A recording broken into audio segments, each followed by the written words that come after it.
Let's start with the visionary behind this film, James Cameron. If that name sounds familiar, it's because he's the genius who gave us Titanic, The Terminator, and Aliens.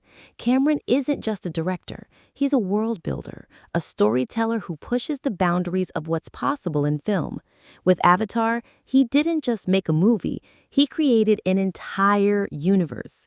Cameron wrote, directed, co-produced, and co-edited Avatar, pouring his heart and soul into every frame.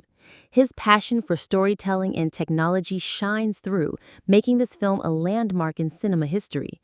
Cameron first dreamed up Avatar back in 1994, scribbling an 80-page treatment for the story. But here's the wild part. He waited over a decade because the technology to bring his vision to life didn't exist yet. That's the kind of dedication we're talking about, a man who wouldn't settle for anything less than perfection. Now, let's talk about the world of Avatar. The movie is set in the mid-22nd century on Pandora, a lush, habitable moon orbiting a gas giant in the Alpha Centauri star system.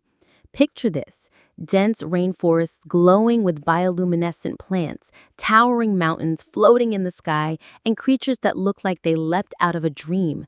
Pandora is alive, vibrant, and unlike anything you've ever seen.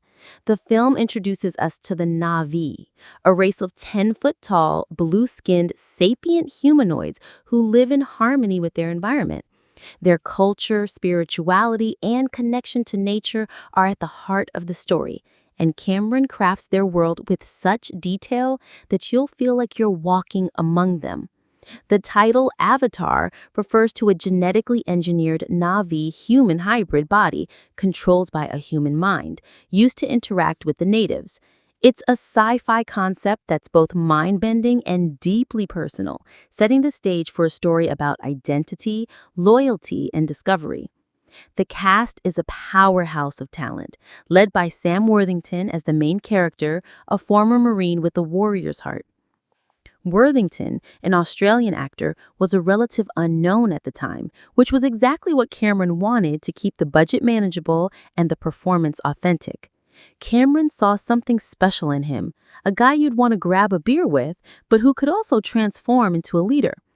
Fun fact, the role was almost Matt Damon's, who was offered a 10% stake in the film's profits, but he passed due to scheduling conflicts with the Bourne Ultimatum.